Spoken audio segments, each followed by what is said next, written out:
Hello and welcome to IndyStar's Pit Pass Live, coming to you live from Gasoline Alley at the Indianapolis Motor Speedway. I am Matt Glenesk. I am joined here to my right, your left, by Nathan Brown, IndyStar Motorsports Insider. And it's a little chilly for a 500. Usually we're sweating right now and worried about the sun in our eyes. Not this year. Not too bad a day. It's a little bit cloudy, which I knew we were expecting. I don't know how much of this will burn off once we get to the race, but if we can keep some of this cool weather, probably means just an even better, closer race, which is what we're all hoping for in the end. Yep, and this is the 10th anniversary of Pit Pass Live from Gasoline Alley. I think I've been here for all 10 years, which is, I'll have a drink later tonight just to celebrate the fact. But so the big story this year is probably going to be Tony Kanaan's last race. Mm-hmm. He tweeted this morning about, giving it all. This is everything I've wanted, that kind of thing. You've written a lot about Tony over the past month and the past few years. What does this day mean for Tony Kanaan and for all he's got thousands and thousands of fans here rooting for him? It's I feel like it's a bittersweet day in a lot of ways. I cannot wait to see what kind of a reception he gets when they do driver intros here in a couple hours. I think it will be a sound outside of cheering for a winner on their day that they've won a race. I think it will be a cheer that we haven't heard around this place in quite some time. He is just grown to be a beloved adopted Hoosier in a way. Comes from Brazil, comes here to the States knowing almost no English, and knows Helio Castroneves, his teammate in Indy Lights at that time, and not a whole lot else. And he came so close to winning this race so many times, really endeared himself to these fans with the way he held himself, the way he continued coming back year after year, trying to finally win this race, and of course broke through in 2013. He has a car that could possibly win this race this year with that Era McLaren group, but really excited to see how he's received, the emotions that he gives how us. much is he going to cry during driver intros and the national anthem? He's been talking about just even tearing up on practice days this year. He went through his final run of qualifying last Saturday and Sunday, and I think that was a little emotional for him as well. So I cannot even imagine what he's feeling, just kind of waiting and anticipating the walk onto the stage to be greeted by 330,000 fans around the Indianapolis Motor Speedway later this morning. Excited to see how this day goes. Hope it doesn't end. Hope he can finish this race. Hope he can get everything out of this day that he wants. But ultimately, no matter how it ends, it'll be a special day for Tony. Yeah, and you've talked about him buying into Indiana. He married an Indiana girl. He says he's here to stay, regardless if he's ever going to race the 500 again. And that's really what the people around here, they want. Just with any of their pro athletes, they want to see them really enjoy being here and not take it for granted. Absolutely. I think with the ways in which he came so close and didn't win this race in the first decade or so he was here, you could easily understand someone getting discouraged or a little jaded, and he comes back to this place every single May with more energy than anyone, maybe except for his fellow Brazilian Helio, as we all know. But if you have to get who's the most popular, Helio or Tony, who would be a more popular champion today? Popular champion today? I mean, that's so tough because Helio's going for something that no one has ever done here. I don't even know that I could describe. I think the ways in which they would be celebrated would be different. Helio, people would be excited because of what that history would mean at this place. I want to say that maybe Tony, just from a beloved driver, just appreciation perspective, might have the edge there, but it would be really hard to top the fact that Helio would be doing something that in the 107 runnings that we've seen here of this 500-mile race at the Indianapolis Motor Speedway, no one has done before. And it's really hard when this has been around for more than a century to be able to say that outside of pure raw speed that we see here. All right, well, let's transition to one of Tony Kanaan's teammates for the day. That'd be Alexander Rossi and the Aero McLaren. You had a very lengthy, in-depth, thorough, we'll call it, profile of... Not jealous that you didn't have to edit that, I'm sure. very glad I didn't have to edit that, but I did read it, the whole thing, in all of its entirety. There were a lot of great nuggets in there. One actually stuck to me, because yesterday I was at a Memorial Day barbecue, and the host bought an 18-pound brisket, but just in case the brisket wasn't good, because you never know, he had hamburgers, and much like Alexander Rossi did, you always have hamburgers on the side just in case the brisket doesn't go well. But there were a lot of great nuggets in there. The things that really stuck out to me were, when he won the 100th, there was this feeling that for people outside that he didn't really appreciate. There was always like, he wants to be an F1 driver, he doesn't want to be here. The person to win the 100th is you wanted it to be a Elio, a Tony, someone who really was all in on this place. But you talked about his past in F1 and how that really molded the way he might be perceived, and how F1 is more of a backstabbing, everyone's going for your seat kind of thing, where here in IndyCar it's not as much like that. And so there were a lot of great things in there. What were some of the things you took away from that? I mean, you've obviously covered him for years, but it felt like there was just so much in there to get your hands around. I mean, one of the first things that I don't think I knew, and a lot has been said and written about how close he became to being that first full-time American Formula One driver that we'd had in quite some time. I don't think I realized just how close he was to being in with Ferrari. Early on in his 7 years that he spent racing in Europe, he was, as his dad told me a couple days ago, they were literally about ready to sign him on to the Ferrari Driving Academy, which doesn't guarantee that you're going to end up with that team, but is an incredibly great stepping stone to take there. You get lots of attention, lots of investment from, at that time, a team that was winning championships and had the best drivers. Had just come off an incredible run with Michael Schumacher, and was a team that was on top of the world. And it is incredible to think about how different his career might have been if they had landed that. But as his dad told me, Peter Rossi, so much over there comes down to funding, and money talks in Formula One. And as they were about ready to sign that deal, had a couple young drivers that swooped in last minute with bigger budgets that they could bring to Ferrari to essentially pay for that ride. And things got very political, and he ended up on the outside looking in. And so his career from there goes on.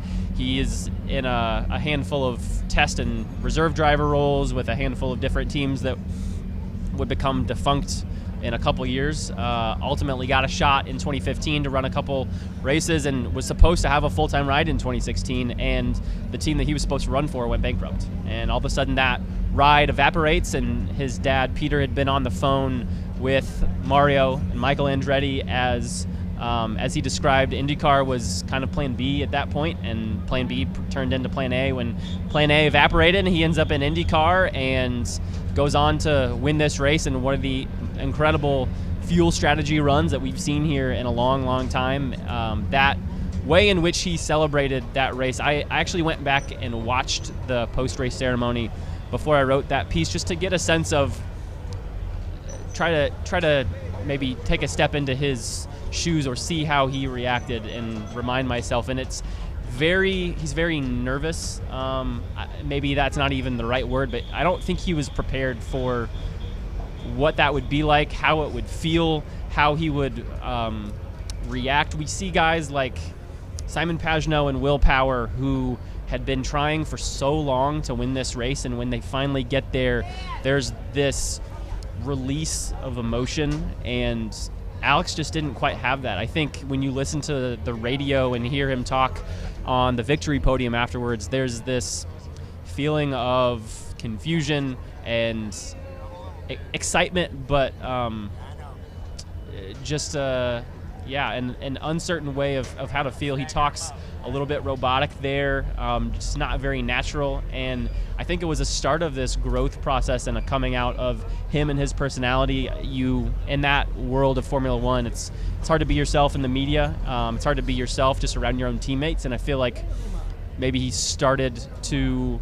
That was our first big glimpse of him, and it was a tough one. But over the years, I think he has both gotten more comfortable in his own shoes, and I think we've started to see more of the real Alexander Rossi. People say that they don't really feel like he's changed this year in this new team with Arrow McLaren.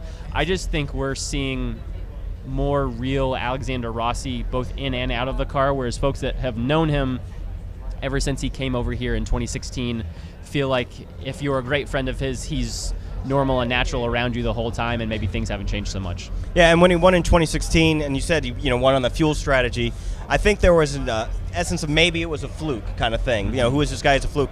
Then he went on to be the most popular driver in 2020. He was voted, and he's one of the few drivers that has really gets people out of their seats. I remember a couple of years ago he was making pass after pass. He was really daring and willing to go for it, and I think he really won a lot of fans with performances like that. He has. I think that 2016 win set the stage and kind of introduced people to who he was, and also maybe made folks want to know more about him, because the way in which he reacted to winning this race was so unique. But I think back to races a couple years ago where he's going down the front stretch and shaking his fist while driving. Yeah, I remember that, 220 miles an hour or more at someone. The driver slips my head right now, but I think it was either 2020 or 2021, the way he was just picking drivers off left and right on the backstretch after he'd fallen behind a little bit in the middle of the race. He just has such an exciting, aggressive personality in the way in which he races at this track, and he's someone that you always have to keep an eye on, because you never know what he's going to do, how he's going to pass someone, or leave us with some sort of highlight that we'll certainly remember after the race is over with. And if you want to read more about Alexander Rossi, again, I advise you to go to IndyStar.com/sports. You can pick up a copy of the special section of the Indy Star today. It's on the front, and I think the headline is Alexander Rossi, not an a-hole. Is that about right? There was a different word that folks were using to describe him. It starts with a D, and I'll let people figure out what that is. Gotcha. All right. Well, so we've talked about Tony. We've talked about Alexander Rossi. Let's just finish off McLaren with Felix Rosenqvist. He's in the front row. A Swede won it last year with Marcus Ericsson. Can we see another Swede? Am I going to be able to use how sweet it is again as another headline? I think Felix really learned and grew a lot from the way he performed last year. At this point in the season, he was fighting for his IndyCar career in some ways. He'd started off his career, had some up and down success with Chip Ganassi Racing, and came here when his seat opened up to join Pato O'Ward, and had really struggled. And this was about halfway through his second season with Aaron McLaren, and he goes and he, at one point with about 20 to 25 laps to go, I think he was actually leading this race, and just a chance for him to fight and contend and hold his own at the front of the greatest spectacle in racing last year, I think built a lot of confidence. He went on to have a fairly strong end of the year. We know the craziness that team was embroiled in with Alex Palou and everything going on at Chip Ganassi, and he fought through that really well and earned himself another year at this team. He, I think, needs to have another incredibly strong year, either to hold off Palou taking his seat? I think most folks think Palou is a pretty foregone conclusion to come to this team next year, but Zak Brown is considering adding a fourth car, and if Felix can prove that he is too valuable to lose to another top team on this grid, I think that would go a long way in forcing Zach and Gavin Ward and Arrow McLaren and their backers and funders to invest in finding some way to hire 30, 40 more folks like they did for Alexander Rossi's program, find a way in those tight garages that were built to hold 2 full-time cars and now have 3 and are considering a 4th. It'd be a really tight squeeze. It would be really tough with their infrastructure. But I think if Zach thinks it's worth it for the long-term strength of their team, there's no one else that would take that risk in this paddock, I think, more so than Zach. And I said finish McLaren. I meant, I can't forget Pato O'Ward as well, who is definitely a rising star in the series. A win for him elevates him into the stratosphere, right, of this sport? I think not only does it do that, I would think it has to ensure that we would end up with a race someday here soon in Mexico. I think we're already heading that way. Excited to see how those developments continue over these next couple years. But Pato is a growing phenomenon in the sport. He's someone that is really savvy with his social media. Social media star. He's even got Rossi doing some social media stuff. I know, and that is some of the funnier things that we have in the IndyCar social media world.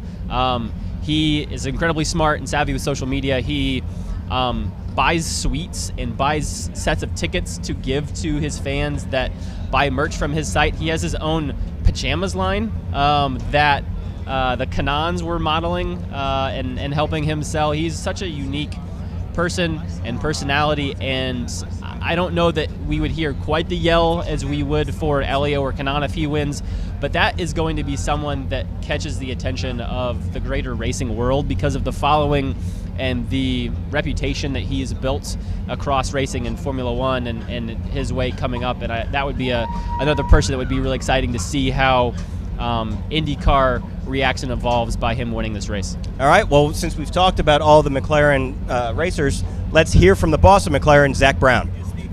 We're here on race day morning in the garages next to all the Era McLaren folks that you see walking around. They're hard to miss. A lot of papaya colors, a lot of folks that Zak Brown and company have hired to help lead this 4-car Indy 500 team. We're here with Zak, the CEO of McLaren Racing. Zak, thanks so much for joining us this morning. Great to be here. Ready to go. You guys had an incredible 500 last year. Pato and Felix both in the top 4. You guys bring in Tony Kanaan that finished in between them. Alexander Rossi finished 5th. Incredible group that you guys have. I know you've been away and just got in town on Thursday, but from afar, what have you guys been most excited with this group over the last couple weeks here at IMS? I think the collaboration amongst the drivers has been awesome. Put out 4 cars that are all really competitive. It's just all credit to the team. You know, not long ago, while we were a 2-car team, we really only had 1 competitive car, then 2, now 3, now 4. So the team's done an unbelievable job. I think it's going to be a very exciting race today. What do you feel like Pato and Felix's relatively young, relatively new drivers of the series compared to at least Alex and Tony? What do you feel like they got most importantly out of last year's 2nd and 4th place finishes? I think experience and patience. You know, not all racing drivers have patience. It's not necessarily top of their skill set, but it is required, especially around a place like Indianapolis. So I think their confidence is very high. We've got a great combination of experience and youth, and I think having 4 cars, you know, if we can have them there at the end, it'll benefit working together, and then may the best man win if we're in a fortunate position to where we got a few fighting for it. I know that was Pato's move and how he handled those last couple laps, ultimately deciding not to take it too wide there with Marcus going into that first turn over the last lap.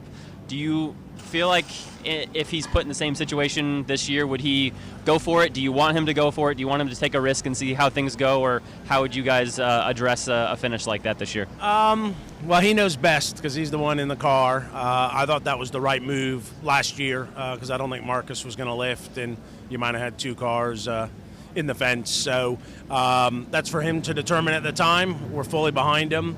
He's certainly not lack of making brave moves, so if he decides to go for it, we'll support him. If he decides it's maybe a little bit wiser to think about the championship, then that'll be the call. But whatever he does, we got full support of our 4 guys. You guys made 2 really big hires this offseason. I guess Gavin Ward had been brought in the middle of last year, but you guys promoted him and brought in Brian Barnhart. So you have 2 pretty important folks that recently spent time with Team Penske and Andretti Autosport, made a lot of big hires, I think 30 to 40 to run that 3rd full-time car for Alexander Rossi.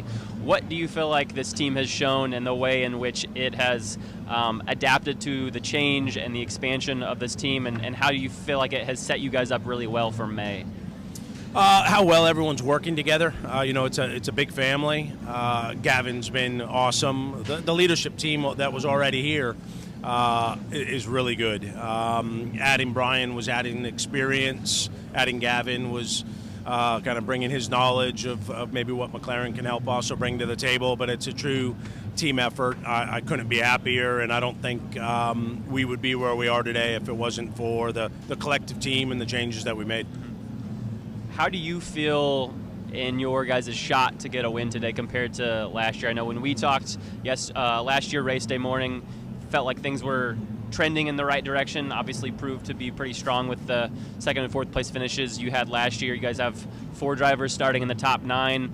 How do you feel like this group compares to the groups you've come here with in the last couple of years? I think we have twice as many cars that can win this year. You know, Juan did a great job, but started at the back, and it was hard to pass, so kind of hard to get to the front without some luck. He did a great job, but we've got 4 cars right now, I think, that have the pace to win, but there's about 10 others by my math. So I think you got half the field that can win this race, and almost half the field on pure pace. So it's good that we have 4 cars, because this race takes strategy, speed, and a little bit of luck. Where will you spend this race day from? Will you be moving between pit stands? Or are you just standing on one? How would you describe your role when we get to 12:45 and the green flag flies? Stay out of everyone's way is my role, and I'll bounce around from the different stands. I'll have my battery pack on, so I'll be able to listen to all the drivers, but they know what they're doing, and if I say anything, all I'm going to do is interfere. So I know where I add my value and where I'm a distraction. What is this day overall like for you? You guys have your Formula One team that's starting here in Monaco in, I think, under an hour. So you're monitoring that race and also at the same time keeping tabs on 4 cars that could potentially win this year's 500. What is this day like, or the days leading up to this been like for you as the CEO of McLaren Racing? It's the best, to have the Indianapolis 500 in Monaco. I wish I could be in 2 places at once. Fortunately, I'll have my double, triple, top secret Dell laptop, which will dial me in like I was in pit wall in Monaco. That race starts at 9, so hopefully if people think I'm a little distracted between 9 and 10:30, they'll understand why. And last thing for you, I know you have always been a big race fan, always been a big fan of this race. What, in the lead up to the green flag, what do you look forward to or enjoy most about the traditions and the processional that we have those couple hours leading up to the green flag at 12:45? I like hanging out with the team and the drivers. Everyone's so excited, and it's the fans are amazing. I mean, I got in at 6 this morning, and there was traffic. So these are some of the best fans in the world, and there's hundreds of thousands of them. So taking it all in and enjoying the moment, and kind of try and keep a little distracted. So when the race comes, the nerves are a little less. They've got 4 cars that could potentially win this year's Indy 500. They've got Tony Kanaan in his final one, giving him a great send-off. Thanks so much for joining us, Zach, on Pit Pass Live this morning. My pleasure. Well, thank you for coming back to us. That's a man who could be in Monaco, has chosen to be in Indianapolis, Indiana for at least the 2nd or 3rd year running on a day that's very important to him, both overseas and here. So we appreciate him sticking it out with Indy and giving you the time to talk. When I see Zak Brown, I'm often think about the F1 show on Netflix, Drive to Succeed or Drive to something. Drive to Survive. Drive to Survive, that one too. You got to succeed, though, to survive. No, you got to survive to succeed. Doesn't matter. But I think about that show, and it got me involved in watching F1 and, well, not the races because the races are boring, but got me to watching the actual show, which is exciting. And we had talked about, like, when is IndyCar going to do something similarly? They have. They started this year with the 100 Days show on the CW. This is the first year of that. How has that gone so far? What is the feedback you've gotten, first of all, from the people in the paddock about the show? I think it's a good start. I think the drivers and teams have been very receptive and very willing to give those cameras and those folks any time, any inside access, spend time with them in a variety of ways off the track. And that off-track stuff has been really cool. I think back to the way in which we got to see Joseph Newgarden as a dad in that first episode. He tends to be a very private person. He's a very intense person, both on and off the track, in the ways that we get to interact with him. And seeing a different side of Joseph was really enlightening in a way. You get, I think, in those off-track moments, you just learn a little bit more about who they are as people, and ultimately who they are as people drives who they are as competitors on the track. So that was a neat side of Joseph that we got to see. I thought it was really cool to see someone who we were talking about earlier, Pato O'Ward, with his family in Mexico, and some of the ways in which he tries to kick back and relax and step away from the intensity of his job on track. We got to see his personality and his sense of humor and where it comes from a little bit with his mom and his sister Elba.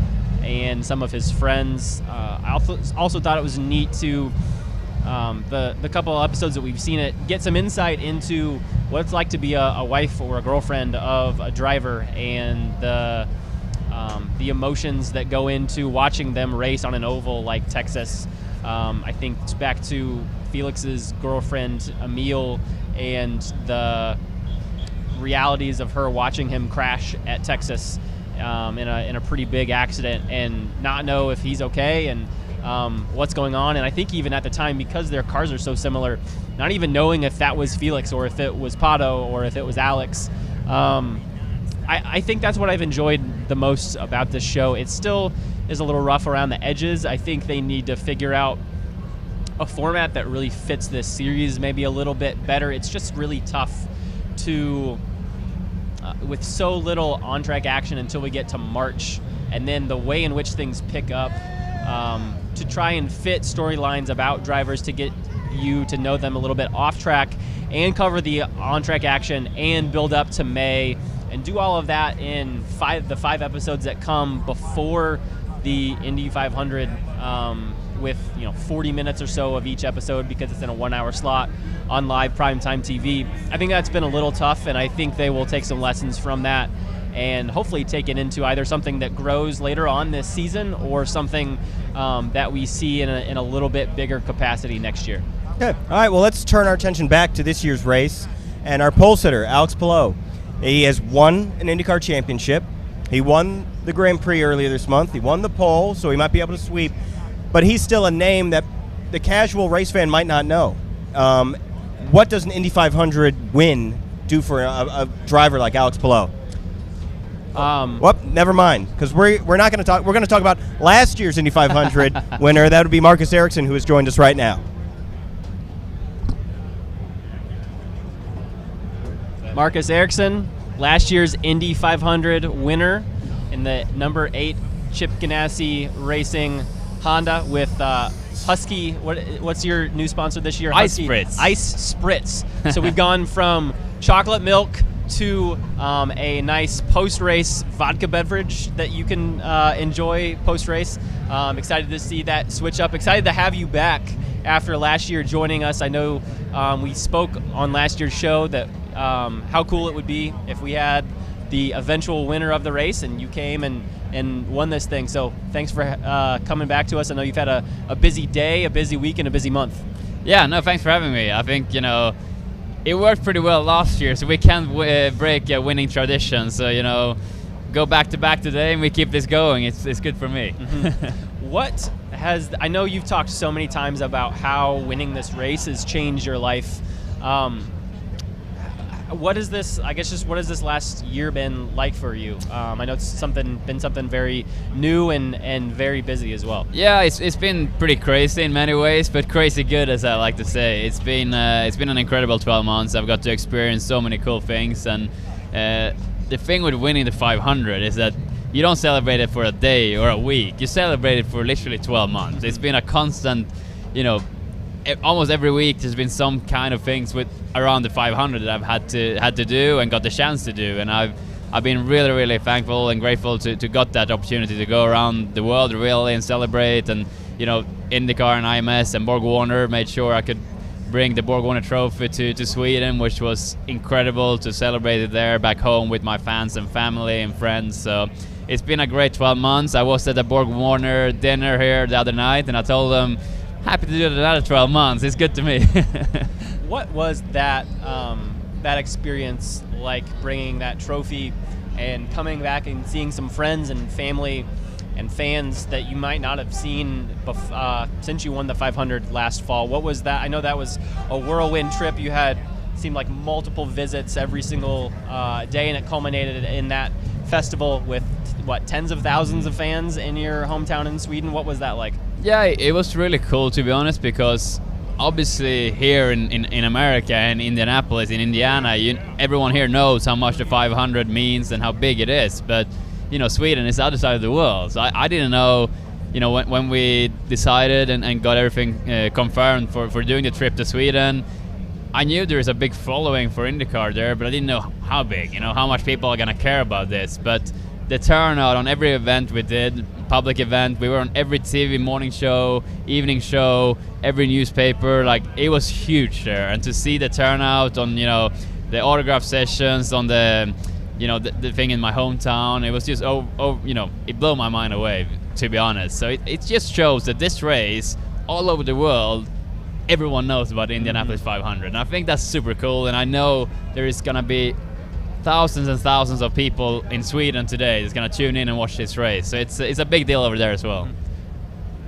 As you talk about all of that, not only things that you did this off season, but I know your schedule has been incredibly busy with interviews and appearances, and just in some way probably coming back to this place that now means so much to you, and maybe reliving and thinking about those experiences that you've had last year. How have you tried to both balance with enjoying this experience, because you know, we don't know how many chances you'll have to be the previous year's defending 500 winner. How have you balanced trying to enjoy that, being in the moment, while also not getting overwhelmed with everything that's outside of ultimately the job you have at hand to try and win this race again today? Yeah, it's been a balance for sure. I've tried really hard over these 12 months to really do everything I can to really help. You know, because when you win the 500, you are like the ambassador for the 500 for 12 months, and I've really tried to embrace that and done as much things as I can in the media, in different events, and, you know, put the word out there, and really tried my hardest to really do everything I can there to be a good champion. And I feel like we've done a lot of cool stuff, and you know, I'm very happy about that. But like you say, we're also here on the month of May to go back to back. You know, that's the big goal, and it's a balance there to not take on too many things. But yeah, it's been great. I've said, like, I've been busy, but it's good busy, and I get energy from it. I get so much, you know, of a boost from all the stuff I've got to do. So I don't feel like it's been anything negative. It's only been positives around it. And, you know, to be here on race day, just see everyone's ticket, you know, to see my face on 30,000 people that's going to come here today on the ticket they have in their pocket around their neck is going to be my face. You know, only that is just so cool. So I'm feeling full of energy and ready to go racing today. It's going to be an awesome day. I know we haven't gotten to the race yet, but do you have a sense of going through all of this and the emotions that you've had coming in here, trying to defend and go back to back? We haven't had a defending winner of this race since Helio Castroneves did it in 2001, 2002. Why do you feel like that is? I think it's because it's such a hard race to win. Like, it's you know, 33 cars out there, they're all gonna go for that win today. It's not about finishing second or third, you know, and having a good day. Everyone out there is going to go for the win, and if they get a chance, they're going to go for it. So it is an extremely hard race to win, and it also doesn't come down to the guy who's fastest out there. It's the one who executes. Of course, you need to have a good car, but you need to have a good pit crew, strategy. You need to have things go your way. Like, this race is never straightforward. There's always so many things happening. So even if you are the fastest guy in the race, it's no guarantee you're going to be on the top, you know, in victory lane. So I think that's the thing with this race. You need to put yourself in a position to win it. I feel like we've had a really good month to put us in a position where we can go out today and have a chance to win it. We need to go out and execute and really be perfect to win it, but we have that chance. So it's going to be an interesting race. I think there's a lot of good cars and drivers out there today, so it's going to be tough, but we're ready to go fighting. Before we let you go and you get back to your race day morning, you mentioned been a solid month for Chip Ganassi Racing. It seems like you guys have been on top of just about every single practice, just about every single qualifying session. You have your teammate Alex Palou starting on pole. Scott Dixon starts 6th. Takuma Sato right in there, I think, starting 8th, and you're starting 10th. What have you made of your guys' performance? How does coming into this race from a performance standpoint feel compared to last year, and do you ultimately feel like you have a car that can win this race? Yeah, to be honest, it feels quite similar to last year. We've had a really solid month. We've been, you know, thereabouts every session, really. I think qualifying was maybe a little bit disappointing. We hoped for a bit more, at least on the 8th car. We felt like we missed a little bit over on qualifying spec, but the race car has been really solid every session, and especially this week, you know, Monday practice and final practice on carb day, the car felt really, really good in traffic. So I'm feeling really happy and and comfortable with my race car. I definitely feel like it's a car that's capable of winning today. So that's the mindset I go into the race with, and yeah, I'm really excited to go out there and see. The weather is gonna be interesting. If it's overcast like this, the track temps is gonna be a bit lower than we've seen previously, and that's going to be a big effect. The tire wear as well. The tires have been really sensitive this month, so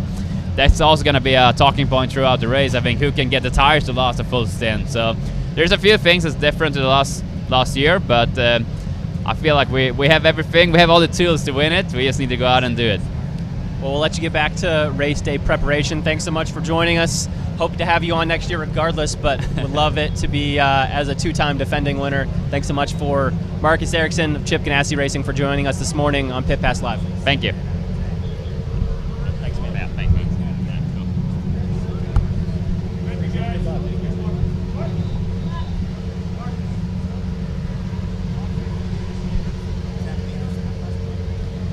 Are we live? I think so. Okay, good to know. Hey, you never know. Sometimes the driver just comes up and wants to hop up and take my seat. Take my seat. That's fine. They should be worried about people taking their seat, right? Yeah, see how I did there with the racing and whatnot? Yeah. All right. So we were talking about Alex Palou before Marcus Ericsson interrupted us. But so, like I said, yeah, I'll let that slide. You win the Indianapolis 500, you could I'm a nothing, so it does, yeah, get me out of the way. But so Alex Palou won the pole, won the Grand Prix, won the championship already a couple years ago, but still not a household name. Does an Indy 500 win make him a household name? Certainly goes in that direction. We've only had, I think, in the last year, 2 drivers that have kind of swept the month of May. Simon Pagenaud actually also started on pole like Palou, but he and Will Power both won the Indy Grand Prix, the 500. So I think there's something about momentum here that works really well, and as you continue to pop up in the headlines, you won this race, you took pole. Certainly winning the 500 would be a crowning achievement of what he's done so far here in IndyCar, and would just really solidify, I think, his position as the premier young driver that we have in this series. We hear so much about Pato O'Ward and Colton Herta and some other young guns at times, guys like Rinus VeeKay or Callum Ilott or Marcus Armstrong, who's coming up. But Palou maybe doesn't drive as many headlines when he's not getting sued from his team owner. But the way in which he weathered that, for example, last year goes and wins the finale when they're going through mediation at that moment, the way in which he handled himself, I think he proved just how much of a, killer he is on and off the track. His mental strength reminds us, I think some of us, a little bit of Scott Dixon. I know that's a big compliment to make, but he's just seems so resilient, and if he were able to handle the pressure of starting on pole in this race, all of these questions about what's going on with his future, being someone who's right in the thick of a championship race and having some close calls in the 500 these last couple years, would be an incredible way to cap off this 3-year rise that he's had here in his IndyCar career. And being on the pole far from guarantees you victory in this race. As we've seen in the last decade, it doesn't really happen that often. I think it's only happened once in the last decade. That's right. Simon Pagenaud was the only one that we've had in more than the last decade. I want to say in the last 13 years or so, I think I wrote this morning. So it's been a while. We had a couple there right around in a row. I think Scott Dixon and Elio in that 2008-2009 era, but it's been a long time since we've had someone like that. Simon, as I mentioned, is the only one that's done it since. You mentioned Colton Herta. Has the shine come a little bit off him in the past year and a half, or is he still considered the crown jewel of American open wheel racing? He is. I think in some ways he's been. He's struggled in ways in which Andretti Autosport has struggled, in just that they have been inconsistent. They've obviously, we know, had an incredibly strong, historic IndyCar team, but this series has gotten so competitive that even if you're a top team like that and you're a half step off, I think it can be a tough grind to stay at the top. We see now all of a sudden, Penske and Ganassi aren't maybe quite as dominant. There's now been a window for a team like Arrow McLaren to come in and start winning races, start taking poles, start competing for championships, and the time in which Air McLaren has risen a little bit. I think you've seen Andretti lose a half step. It doesn't mean that they've gotten worse. I think when teams struggle in this sport right now, it's more so teams getting better more quickly than a team like Andretti. But they've come out really hot off the gate this year. They've had a couple poles from Romain Grosjean, from Kyle Kirkwood. I think they had 3 poles in the first 4 races of the year. And they won a race with Kyle. Romain has finished second place, I think, twice so far this year and been so incredibly close. I think they're a team that shouldn't be doubted, even though they've maybe not been quite at the same level as Ganassi and Air McLaren this month. A guy like Colton is a driver of theirs that I think is maybe one of the few that can win this race. He's struggled to find those kind of career-defining moments early on in someone's young career that we've seen from guys like Pato, guys like Palou. He's, I think, only finished in the top 10 once in his IndyCar career. He came here first in 2019. He struggled sometimes even just finishing races. Sometimes, I think, honestly, more often than not been his fault, just been weird mechanical stuff that has held him back. Like we had last year, he crashes in carb day. They repair his car overnight, and it's just not quite the same. It doesn't have the speed, and ultimately they have to drop out the race about halfway through. So he is a guy that I feel like more than anything, even if he doesn't win this race, if he can muster a top 5 and just build some confidence and some momentum from this team coming into next year's 500, that would be a team that I would look out for. And we just talked with Marcus Ericsson, but it's been more than 20 years since we've had a repeat winner of the Indianapolis 500, that being Helio Castroneves. Besides finishing first, what does he have to do to win this race today? I think you've got to survive the first 170 laps or so of this race, both survive and also position yourself for a fight at the finish. Last year, we weren't talking about Marcus a whole lot through the first 150 laps or so. He just happened to be there when the time came for him to strike. He had a great car and was positioned well in those final 50 laps to do what he did. Coming off the final pit stop, he had the best car on track, and he was able to take over, overtake Pato, overtake Felix. So it takes tuning your car with your team and getting that in a great window, looking ahead to see what the weather's going to be like, figuring out what the track is feeling like, and being in tune with that. But it's also just about not making mistakes, about not getting in crashes, about not falling back into the mid-pack and getting caught in something that you maybe shouldn't have been, even if you started in the top 10 like he has. It's about not making a mistake on pit lane like Scott Dixon did last year. He had far and away the car to beat in 2022. It's crazy to think Scott Dixon's only won one Indianapolis 500. I know.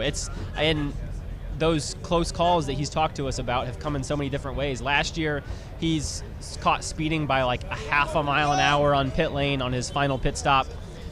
He had dominated that race and would have, I feel like, almost certainly won it no matter what things came down to if he had not made that mistake.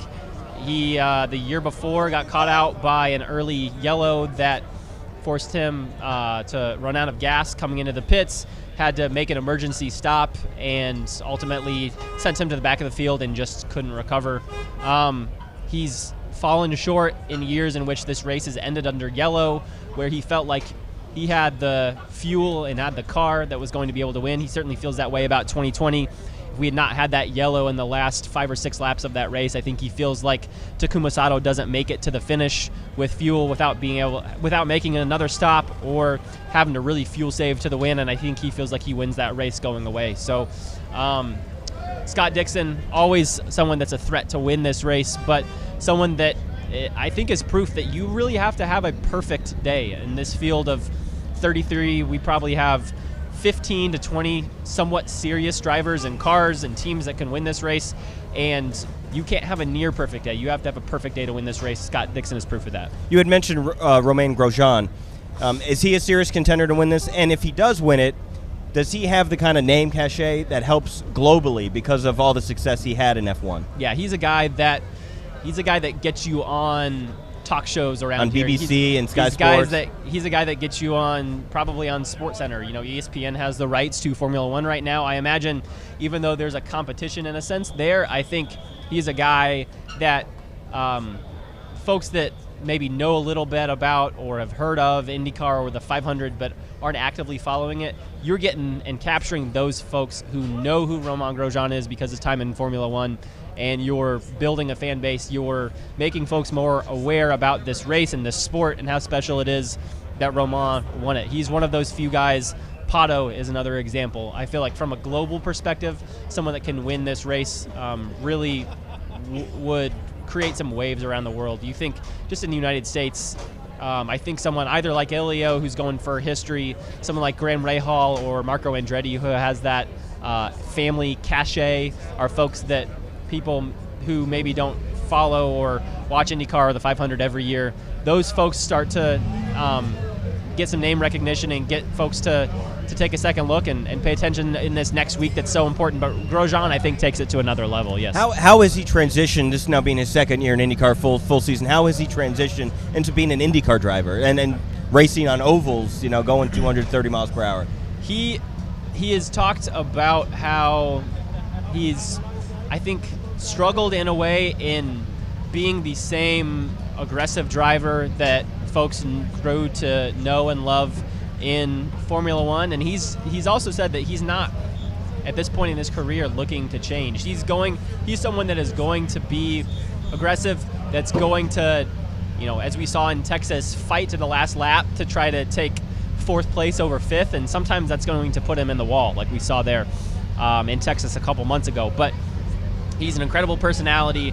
He is someone that you can always count on to fight for every last lap and every last inch. And if he gets frustrated in a race, you're going to see some great reaction post-race on pit lane. We saw that from qualifying a couple years ago, or a couple weeks ago in the GMR Grand Prix. He felt like he got blocked and felt like he'd been dealing with that race after race after race. And we saw on Peacock, he was pounding his fist on the pit wall and yelling at his crew. And it wasn't so much frustration with them, but just a release of emotion that is so unique and special for him in the personality he is in this series. So I think he's still got a ways to go. I don't know that he's someone that I feel like maybe is a favorite to win this race, in part because he's got a ways to go in terms of making up some spots with where he qualified and where Andretti is in their pace right now. But he's certainly daring enough and deft enough to weave his way through the field if he gets an opportunity. And he's someone I would not want in my rearview mirror going into the last couple laps if it worked out that way. All right, well, the man of the hour, the man of Indianapolis, is always very gracious enough to give his time. Mario Andretti is going to be joining us in a few minutes after he's done signing autographs, and we got people throwing elbows to get to Mario, but he's going to sign some autographs. But he's going to be with us in a few minutes, so be sure to stay with us for that. So let's talk about Marco, since we're going to be talking to Mario here in a bit. Does Marco have a chance? Okay. As an experienced driver, he qualified so far back. It's just going to be really tough. When I was going through some notes this morning, I know someone like Elio who I think started last year 27th, built his way, crawled his way up to 7th place. I think there's room for someone like Mario who starts in that back half of the field to get up, certainly into the top 10, maybe even the top 5. But it is just so tough. It's one thing, as I mentioned, to go from 20th to 5th. It's a whole other story to get from 5th and then get to 4th and then get to 3rd and 2nd and ultimately 1st, where you want to be at the end of the race. And I just don't know if there's not enough time, but if when he gets to that point, if he's going to have the car and going to be able to get around folks the way he would need to be able to make that. I think it would be a great day if someone like him or Grosjean or Herta from Andretti can land a solid top 5, be a part of the conversation in ways in which they haven't really been these last couple years. It would be an incredible story. I think he's running his 18th 500 this year. No one has taken more 500 starts to win their first one. I think the record is Sam Hanks. He won in his, I believe, 13th start. We have a couple drivers like him, like Graham Rahal, Joseph Newgarden, Ed Carpenter, who would be able to break that record. This place would erupt if someone like Marco could win this race. But he's got a lot ahead of him, a lot of drivers ahead of him, and a lot of competition to try and pull it off. Has his window closed, kind of, as a one-off driver? He's 36, which, that's not old. 36 is not old.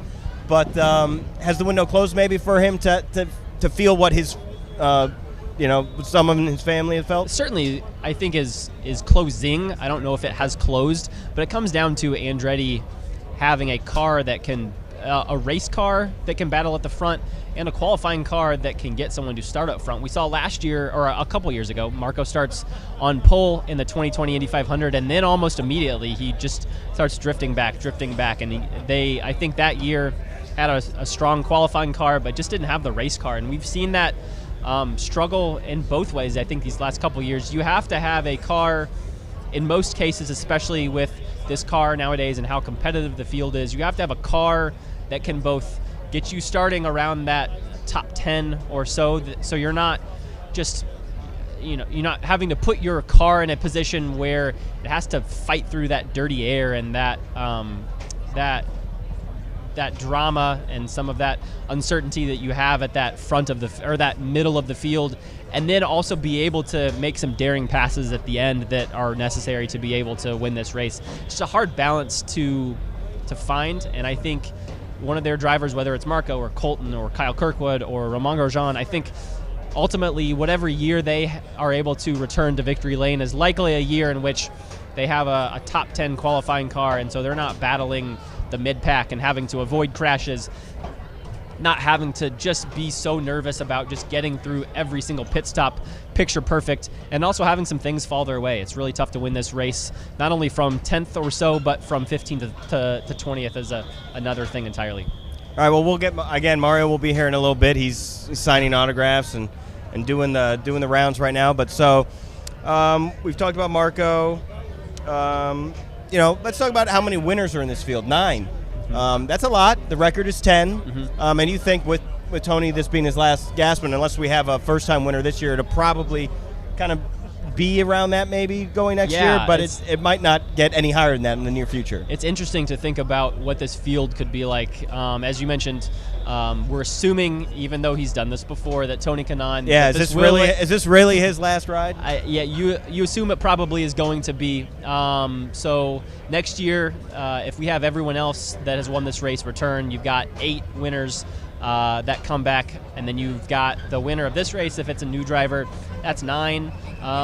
If we can keep this older group in the field, say if we can keep guys like Elio around, if we can keep guys like Elio's going to stay around until he wins number 5. Probably. So he's the only other really old winner in this race, along with Takuma Sato. So you've got some guys up there. If you can keep those guys around and continue to produce some first-time winners like Pato Award, like Felix Rosenquist, like Rinus VeeKay, like Alex Palou, I think there's a chance that we could have a truly historic field here in the next couple years. You maybe don't have guys like guys with the name recognition of, or as many of the guys that we had in the 80s and 90s, like AJ Foyt, Mario Andretti, Rick Mears, Johnny Rutherford, Parnelli Jones. Those are guys that have the name recognition that have kept them relevant well decades after they have retired, and I don't know if we have enough of those guys to truly challenge for like the best field ever that we've had.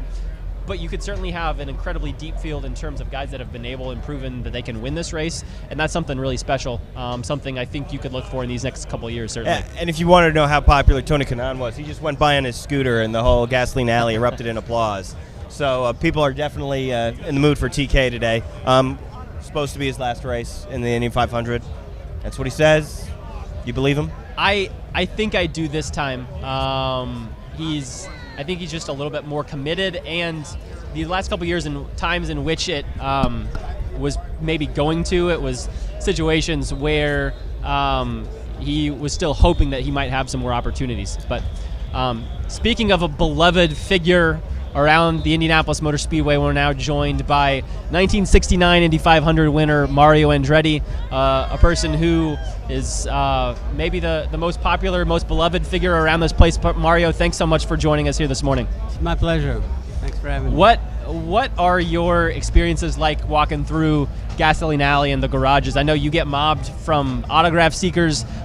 So much love for you and what you've done to this place over the decades you've been here since you started coming in the 60s. What are race mornings like around here for you? Well, as exciting as you could possibly have. I think it's amazing. There's so much energy. You feel it. you stop and you got all these fans, they come up to you, which is obviously it's flattering at best, to see that, and I just love that. I just love that. It's a real compliment, when they're obviously interested in your career, and we get that. So that's what it's all about. But it's unbelievable. I mean, I don't remember when we've seen so much energy. We had an escort coming in. Usually it's 10, 12 minutes. Took us an hour to come in with an escort. So it's crazy. There's going to be some people out there that are not going to see the start. You, at the start of your career when you were racing here, I know we hear about the crowds that were rumored to be around 400,000, maybe even more than that. We just don't really have room for that here with the way the Indianapolis Motor Speedway has been built up, and maybe a little bit less room in the infield to have fans. But what do days like this, how do they compare to the heyday of your career when we had rumored crowds of 400,000 fans or more? Well, it's going in that direction. I mean, no question about it. I've seen that you don't have as much going on the week prior, where, you can even walk on 16th Street, but it's all coming on race day. I mean, and before qualifying and Friday, carburation day and all that. So, I mean, I think the interest is coming back and peaking out, actually. I think looks to me like it's going to be an absolute sellout. So, I don't know what these numbers are. Everybody throws these huge numbers around, but there's a sea of people. That's all I can say. Certainly is. We mentioned you won this race back in 1969. It's been more than 50 years to this day. What still sticks out in your mind most about that win here at the Indianapolis Motor Speedway? Well, what sticks out is that I felt a big weight off my shoulders, because it seemed like you just got to get this done. It's unfair. You're judged by, your career is judged by the performance here, by winning this race, and it opens up so many doors, obviously, for the drivers. Like I said, it's almost unfair for the ones capable of winning that have never done it. But if you do it, enjoy it. We were just talking about your son Michael's IndyCar team and their shot this week. I know maybe they didn't have quite the qualifying performance that they were wanting, but we've heard Marco talk, and I think Colton as well, Kyle as well, talk about feeling like they have a really good race car here this week. They'll have a lot of folks that they need to carve through the field to pass to ultimately put things in position over those last 50 laps or so to win this race. Do you feel like there's a shot that Andretti Autosport could be celebrating when it's all said and done today? Oh, absolutely. No question. I mean, this race, obviously, all of the IndyCar races have been very unpredictable of late, and this is another one. And I mean, we've seen a lot of speed up front and everything else, but the race is another story. And, anything can happen. But, Michael's team is solid, in every way. I mean, there's a lot of talent there, and I think they're up for it, no question. So they have as good a chance to win as anybody. We've seen that team have a lot of success over this early stretch of the season. Some polls from both Kyle Kirkwood and Romain Grosjean. Some close calls for Romain in terms of getting his first win. Kyle got his first win at Long Beach. A much better start to this season than we saw last year, where it was just kind of tough to get things going and build some momentum for this team. I know you're around them a lot. What has it been like in the Andretti, even just the hospitality area that I know you spent some time? What has the vibe been like around this Andretti team with a much stronger start to this 2023 season?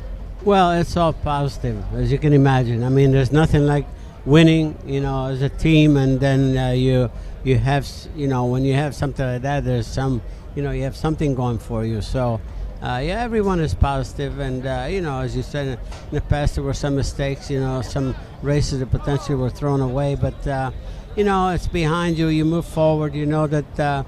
As long as you've been competitive, you just got to clean things up a little bit, and but you can get it done. But these guys, the team is capable. The team is giving them some, good equipment that's capable, and it's up to them to get it done. But the talent pool is deep throughout the series, and I think Michael is in good shape with in that respect. You guys have some really exciting talents on your team. What, in particular, a guy like Romain Grosjean, who I know is really famous, has a really big fan base here in this IndyCar series.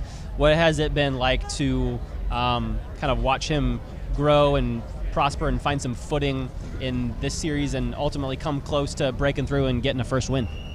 Well, speaking about Roman, he obviously just coming to IndyCar. It's almost like here everybody's driving a Ferrari, like in Formula One, everybody's driving a Mercedes. You know that you have basically the same equipment, and that gives the driver the confidence. And it's something that he hasn't had, obviously, when he was in Formula One.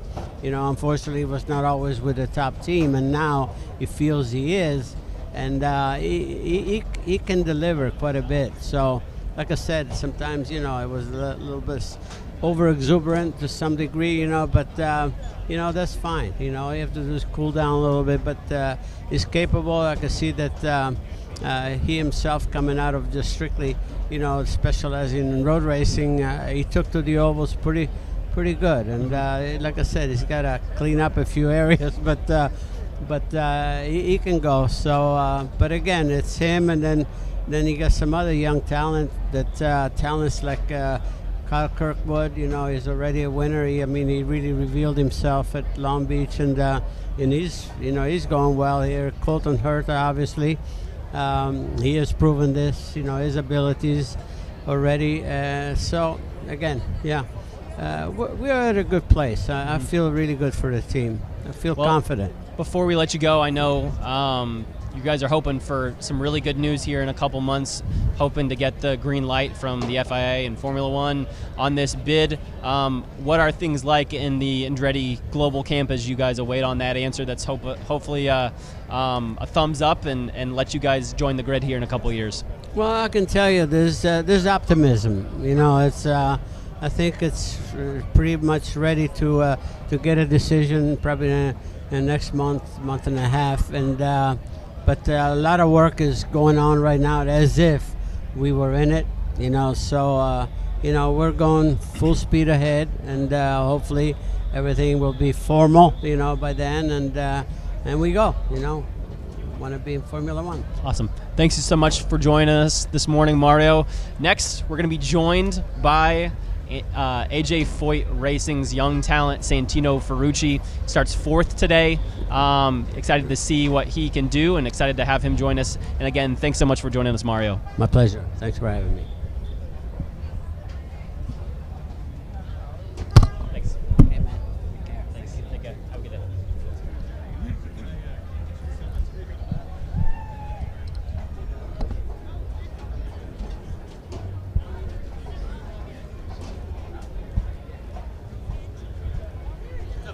How you doing? Good, and you? Thanks for joining us. Yeah, no worries. Oh, thank you. Is it a good way or a bad way? Good way? All right, perfect. All right, we're joined now by the starter on the inside of row 2, AJ Foyt Racing's Santino Ferrucci, guy who's brought AJ and this team their best starting spot on the grid in a couple decades. What has this last couple weeks, your first 500 with AJ Foyt Racing and the success that you guys have found, what has this been like for you guys? It's been phenomenal. You sit there and you have a week like we did with qualifying and practice just being so quick. Our race car has been phenomenal too. And, also this race, there's not going to be one car that's dominant. You're going to be fighting with 6 to 10 other cars all day long. We just hope to ride that momentum, have fun today, enjoy it with the fans. It's not a sunny day out here, but it's a beautiful day for the race cars, and I think we're going to have a lot of fun. What does a day like this, I don't know, we might see it clear up eventually, but it's a little cloudy, a little overcast, a little cooler than some of these practice days that we've had building up to this race. A little bit cooler day. I know we've heard some concerns with tires and how they're going to hold up, and we know that there's some uncertainty about how some of these aerodynamic pieces that we've added to the car this year are going to work. What kind of race are you planning for and expecting today in a couple hours? I mean, I actually haven't run a race on a cloudy day, so I'm actually not sure myself. Okay. So we're going to go into an engineering meeting here. We're going to discuss the temperatures, the pressures, and then we're going to set the car up based on that. There's a number that we're trying to hit for downforce, just whether the 100-degree day or the 75-degree day, how that affects the car, what we do with the gurneys on the back, or the downforce levels. That's all in a calculation, and for us, we're just going to try and keep the car as similar as possible to how we had it on Monday and Friday and go from there. The qualifying performance I mentioned, you start 4th today. I know when we were talking to you during qualifying weekend, I know you felt like you were a little bit even more confident in your race car than your qualifying car, and you qualify 4th for the race. You had to compete and fight with some incredible talent, some big teams to get there. What do you feel like ultimately let you guys have such a strong qualifying performance and set things up for a potential win today? Yeah, I think after that, I mean, it's nice that we don't have to pass through a bunch of cars. I mean, it just puts us off in a good spot. But, the race car has been really good for us. We've been able to pass a lot of people. Friday, we did have some hiccups, so it wasn't obviously our what we were looking for. But, we have made a lot of the adjustments that were needed. So hopefully Sunday today, the car is back on par with what we had on Monday. And, at that case, it's definitely better than the qualifying car. And we'll be very racy with the guys up front. And at that point, man, it's up to this track. I mean, this track's going to pick the winner. It always has. It always will. It's just one of those things where anything can happen here, and that's so true. Talk about not having to pass a bunch of cars. You made a reputation for yourself over these last 4 years. You got 4 top 10s to your name. You've started well out of the top 10, I think, in all of those races. I think I went through, you've made up 53 spots in those 4 races. You had a best finish of 4th, I think, in 2020, if I'm remembering correctly. So you're in a much different position starting this race off. Do you come into or approach the race or feel any different coming into this year's 500? No, I think it's the same type of approach. It's one of those things to where you're just kind of riding. I mean, the reason we went so far forward in those other races is just because we were patient.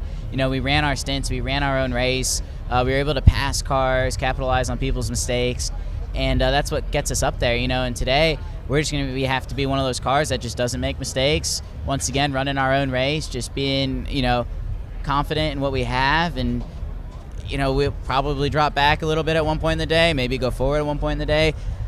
All I know is that in the last 100 miles, man, if we're there, we're going to be there to win. Mm-hmm.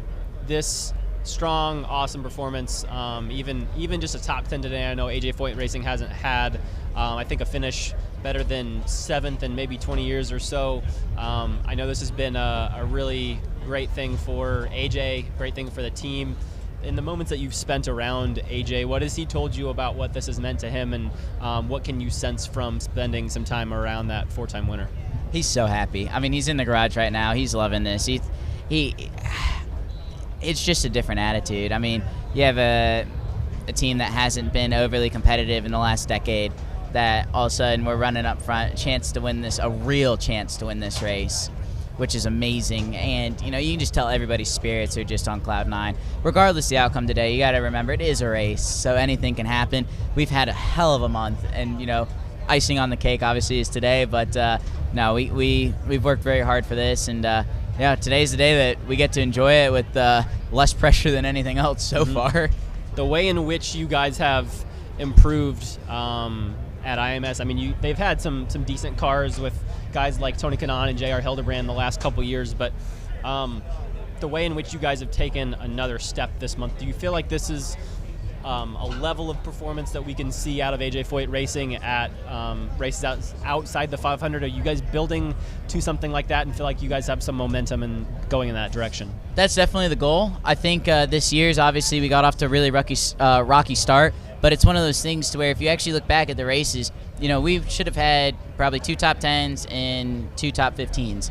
Our hardest race was definitely Barber by far, but we didn't qualify. So it's really hard to tell what we would have done if had we done that. But, the goal is to get this car consistently running inside the top 10. And, we've spent a lot of time and a lot of focus on this race in particular. So obviously the first part of the season didn't get as much love as it probably should have. But going on forward, our focus after this race is, getting the road course car and the street course car up to par, man. And, hopefully we are that consistent top 10 car into top 5s and into wins. we see this crowd building here in Gasoline Alley and the garages. For you, a guy that's run 4 of these races already, what is this experience like on race day morning before you guys hop in the car? It never gets old, I'll tell you that. I mean, this is going to be one of the biggest races, I think, in history of the Speedway, which is pretty awesome. Just the amount of fans and people that are out here just walking around, it's phenomenal. I mean, it's so cool. I mean, there's nothing like being part of, or one, there's nothing being here and attending the largest sporting day and the largest sporting event in the world. There's another thing to be a part of it, and to be one of the 33 challengers today, we're just so fortunate and so lucky. But I really do hope we put on a show for all these fans here and all these new fans that are coming in. Santino Ferrucci, driver of the number 14 AJ Foyt Racing Chevy, thanks so much for joining us. Best of luck later on in today's race. Thank you, buddy. Thank you. Good to see you. You too.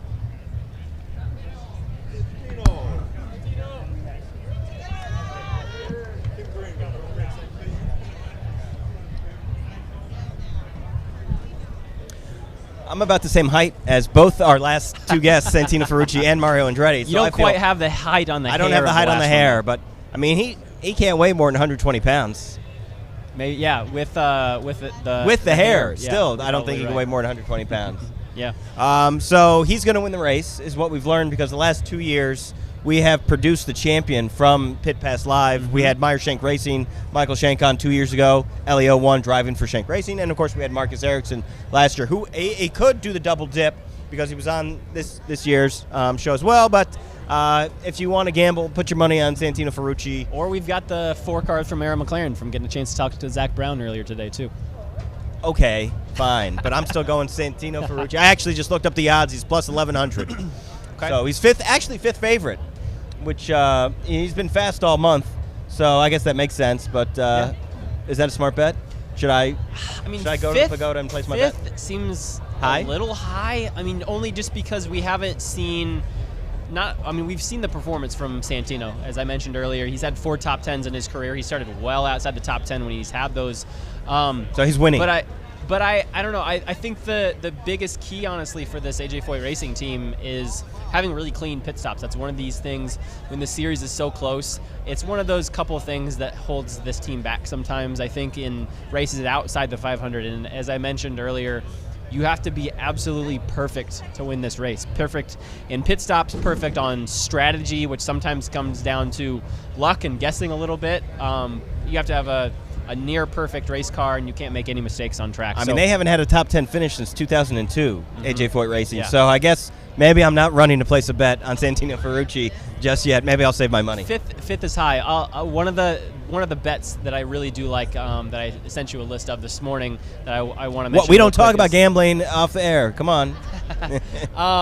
Not it's legal, actually. No, it's legal in Indiana. Only because I thought it was super interesting. Okay. There's a bet out there that you can put. I think the over-under is on whether a car that has a number of 11.5 or under will win this race. I think the under on that is super interesting. You've got guys like Joseph Newgarden and Scott McLaughlin who start a little bit further back in the field but have Team Penske cars that are always going to have a fighting chance. You've got who else are we thinking of here? Pato Award, Felix Rosenquist, Elio Castroneves, Alexander Rossi, Scott Dixon, Marcus Ericsson. Can we bet on Alex how Palou. long back home again in Indiana will last? Do they do that like they do the I don't national know that I've anthem seen for the that, Super but that Bowl? would be another really interesting one. I mean, frankly, fits perfect with the way you can bet on the Super Bowl and the national anthem. Yeah. So I feel like if that doesn't exist, someone needs to put that out there and give us a chance to put some money on that. Gotcha. Where are we going next? So you mentioned Penske. It's been a kind of a dud month for Penske. The top qualifiers, Willpower in 12th. What's the deal with Penske? Why are they so far behind speed-wise? They had this same issue, quote-unquote, last year. I think they had Willpower in that Fast 12, but I think he also maybe qualified 12th, if memory serves me correctly. And they, I think, were really, really hoping and really expecting that they could get at least one more car in there this year. And Joseph Newgarden went for it late in qualifying on Saturday. Actually pulled his time, which we don't often see from someone who's not at risk of making this race or qualifying for it in that first day of qualifying. He, I think, was positioned 16th, pulled his time, so there was a moment where he was not entered in this race for the time being until he completed his 4 laps, so he could go and get a chance to make a run before time expired. So it moved him to the front of that priority lane. He goes and runs 4 laps and ends up qualifying 17th instead of 16th. So he starts, it would have been fractions of miles an hour that would have gotten him into that top 12, but they just didn't quite have that top end speed. Last year we saw both he and Will Power kind of bump or move back and forth in between that mid-pack, and I think it's ultimately going to take a strong start to the race for them to be able to position themselves in a place that they want. Last year they were fighting just to get back up to that 10th, 11th, 12th, 13th, 14th place that he and Will Power ultimately finished. I think they have a chance. They're one of those teams that I think feels very confident in the race car that they have, but it's going to, again, take a lot in those first 100 laps to make the moves to get into that top 10, that top 8, so that when we're making that last pit stop, I think you have to be in the top 5 to realistically have a shot at doing something like we saw Marcus Ericsson do last year in leave the pits. I think he was 3rd in that lead group with about 30 laps to go, and he ultimately had the best car, and when you have the best car, even if you're a couple seconds back, you can move toward the front. That's what Joseph Newgarden and Will Power and Scott McLaughlin need to do to be able to win this race. All right, well, let's talk about some of that qualifying drama. Obviously, bump day, we had Graham Rahal not qualify for the Indy 500. Was a big shock for a lot of people. He was obviously going against most of his team. 3 of the 4 people going on bump day were Rahal, Letterman, Lanigan, right? Correct. So it was shocking to see him not make it. He was very gracious afterwards. And then, of course, Stephen Wilson gets in a practice crash with Catherine Legg, suffers a fractured vertebrae, needs surgery. He's out of the car. Dreyer Reinbold says, "Hey, Graham Rahal, why don't you ride for us?" Can you go walk us through the mechanics of all that happening?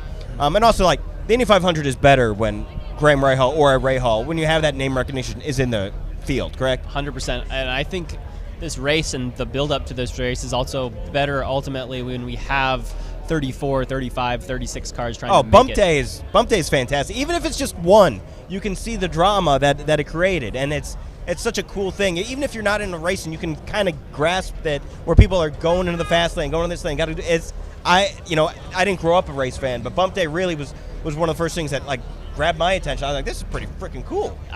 There's just not anything like it in sports. The stress of having worked for something for an entire year. We have a crew of 10 people or so that work explicitly on your car, and then a whole team of dozens of employees that are putting their all into getting all 4 cars not only in the race but near the front. Graham Rahal nearly won this race in 2020.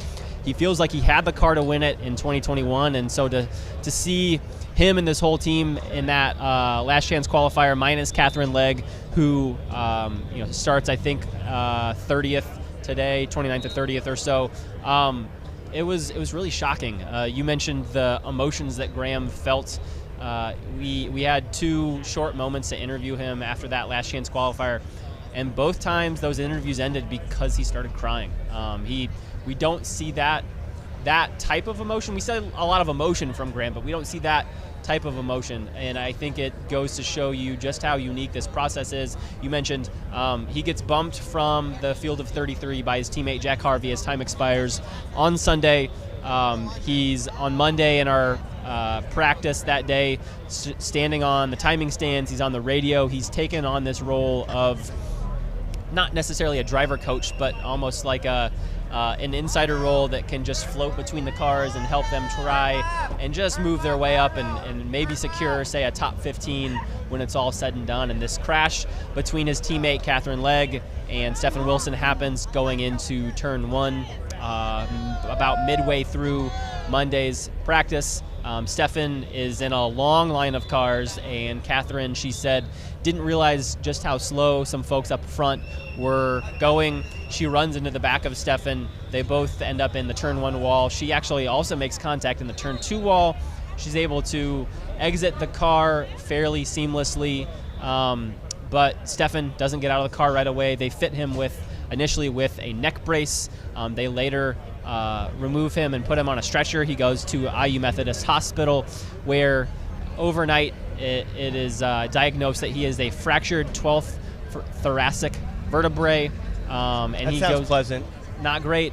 He goes into surgery, I believe, on Wednesday evening.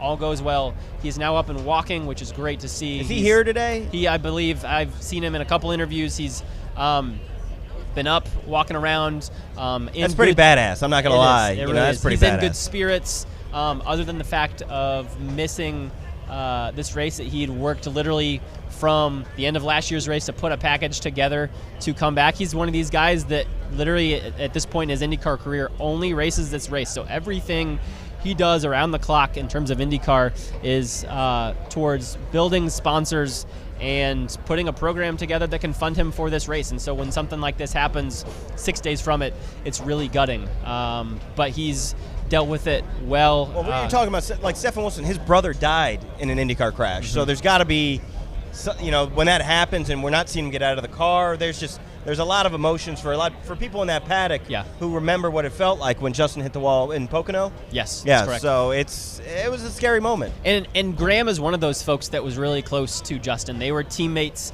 back in Graham's early Champ Car days. I believe they were also maybe teammates in a one-off race in Iowa in 2010.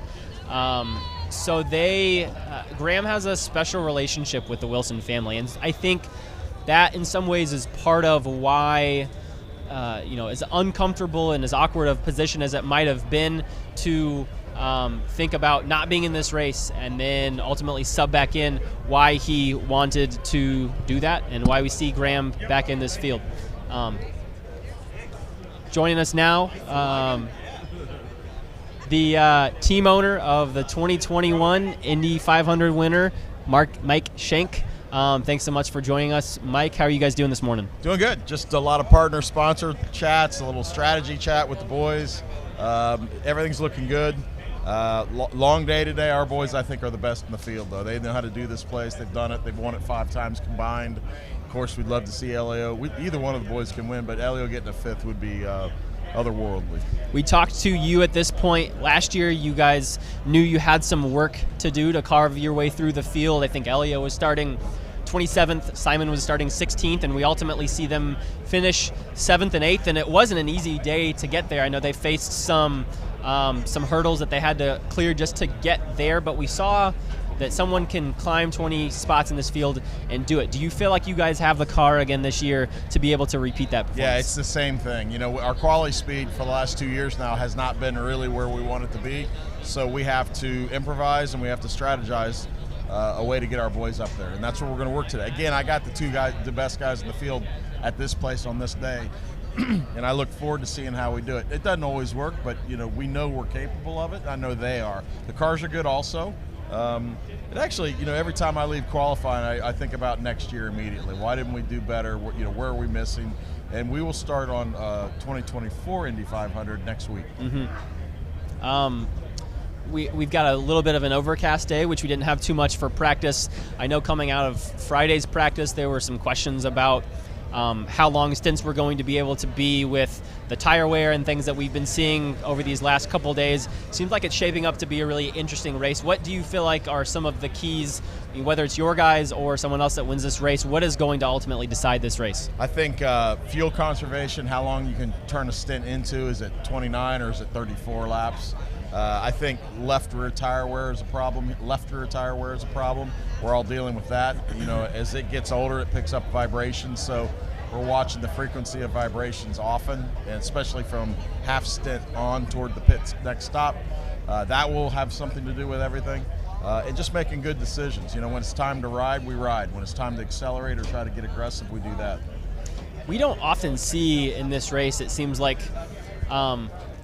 tire wear ultimately decide a stint and not fuel when you're getting low. Is that something that if someone is not managing their tires well, we could see someone having to make early pit stops and ultimately derail their race because their tires are just going away today? It's a new-ish issue, I think, and I think tire management and how we call it, maximize the energy in our tire, meaning we lay off it in the middle of the stint and then we push maybe at the end or vice versa.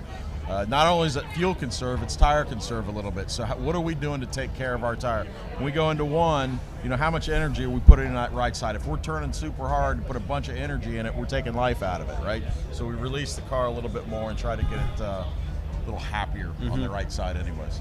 I know you're, as a team owner, you're also just a fan of this race and of this series. On a day like today where we think we might have 330,000 people here, we've seen crowds just on practice and on qualifying and at the GMR Grand Prix be bigger than it has been in a long time. What has this month been, at times when you have the chance, just a fan of this race and this place, been like for you? I just told a bunch of group sponsors today that this is the most American thing you're going to do today, and to see the military presence and the singing and all the songs and the celebrities that are here. I mean, that front straightaway, they play taps. This is why I do it in a lot of ways, to be honest with you, is that history, the respect of the history for me of it, and just me to be a little bit part of that. We got lucky enough in 21 to win the thing, and that never goes away. And so I respect the hell out of the place and the people that have gotten us to where we are today. I know you guys are, continuing to build this team, trying to create a team that can battle with these front runners like Ganassi and Penske and Andretti and McLaren on a weekly basis. What would a good finish at this race for you guys today, even if it's not a win? What would this do for where this program is going moving forward? I know you guys have some big decisions these next couple weeks. We have some decisions, driver decisions. We need to perform better, and it's not necessarily our driver's fault right now. We have some growing pains, I guess I'd call them, that we need to fix and be better. Here, if we could get both the boys in the top 10, if we didn't win, but in the top 10 like last year, would be a good day for us. And we roll on to Detroit next weekend, which we're super excited about. We got some work to do here, specifically when we come back to the Speedway next year, with all the new innovations that you know well of, hybrid power coming next year and some other new parts on the car. It's going to kind of reset, I think, the standard of IndyCar, and what side of that coin are you on when you come back here next year? We're thinking about that now. Well, Mike, thanks so much for joining us here on Pit Pass Live. Best of luck to your two drivers and your two teams, and hope to be talking to you again next year as another Indy 500 winner. That'd be awesome. Thank you. Thanks, Mike.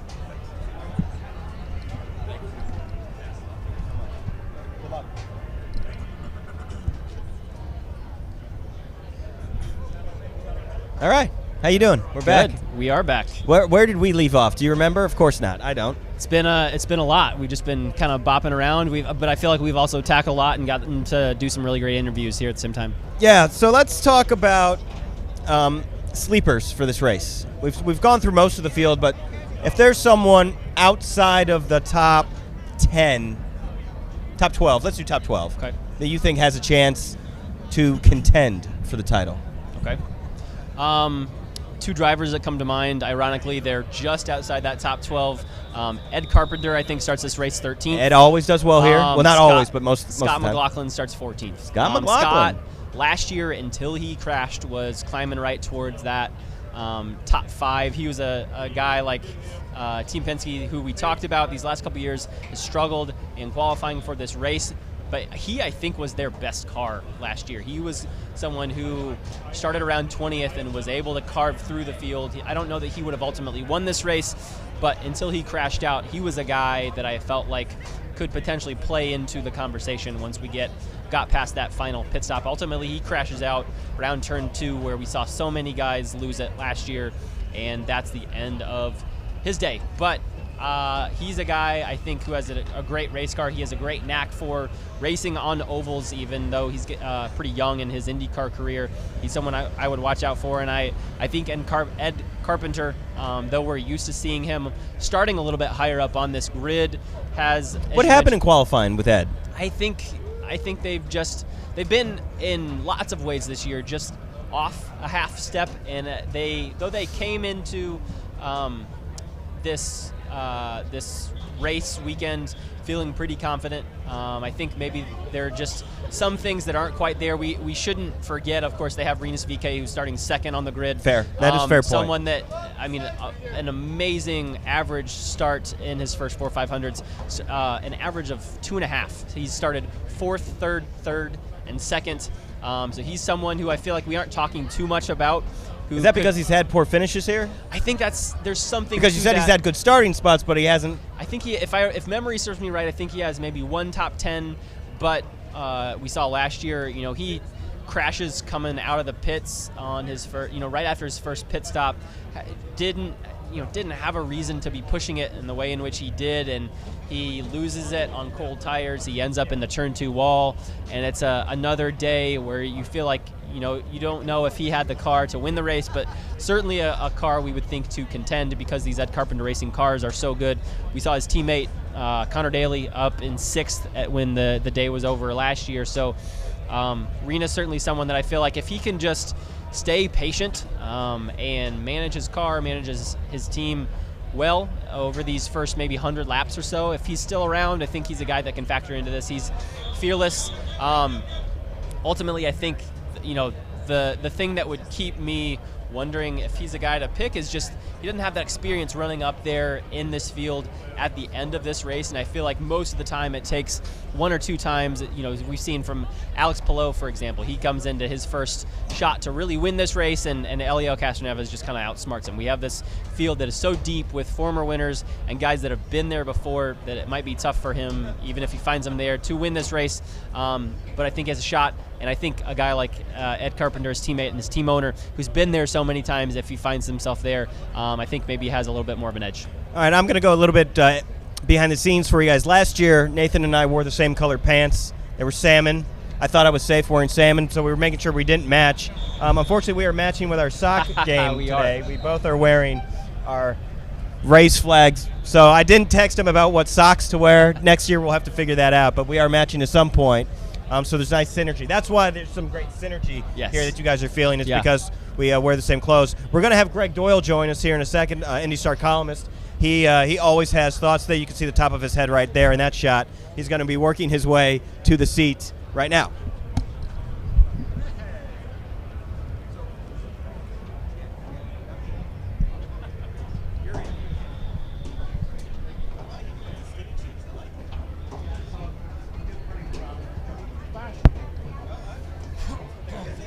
All right, Greg Doyle, our columnist at the Indy Stars, joining us here now on Pit Pass Live.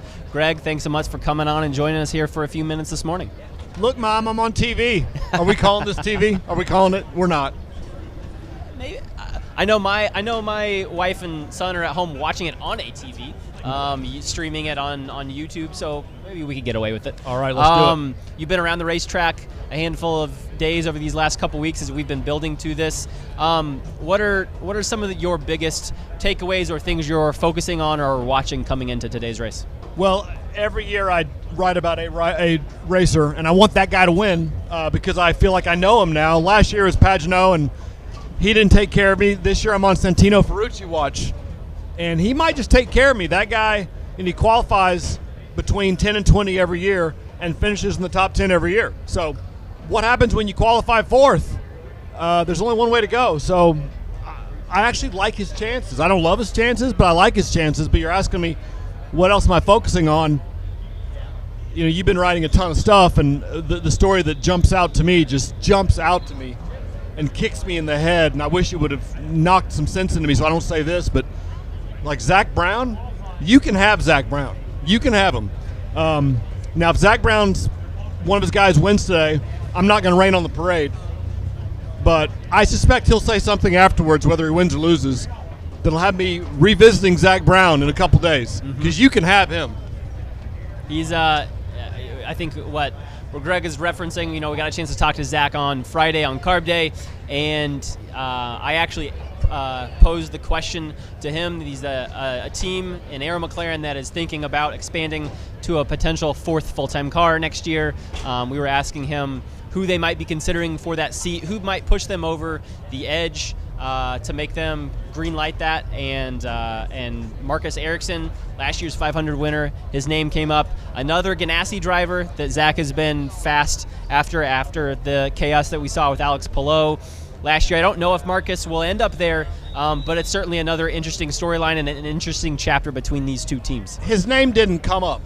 His name, that's the nicest way to say that. His name didn't come up. Zak Brown took that opportunity to taunt Ganassi. Well, I don't know how you can't have that guy locked up. You'd think with a 500 championship. Like, shut up. Like, why don't you mind your business and let them take care of their business? Chip Ganassi's been doing this for a long, long time. Zach, I'm still learning how to spell your first name. But by Tuesday, if you say some things today, I'll be an expert on it.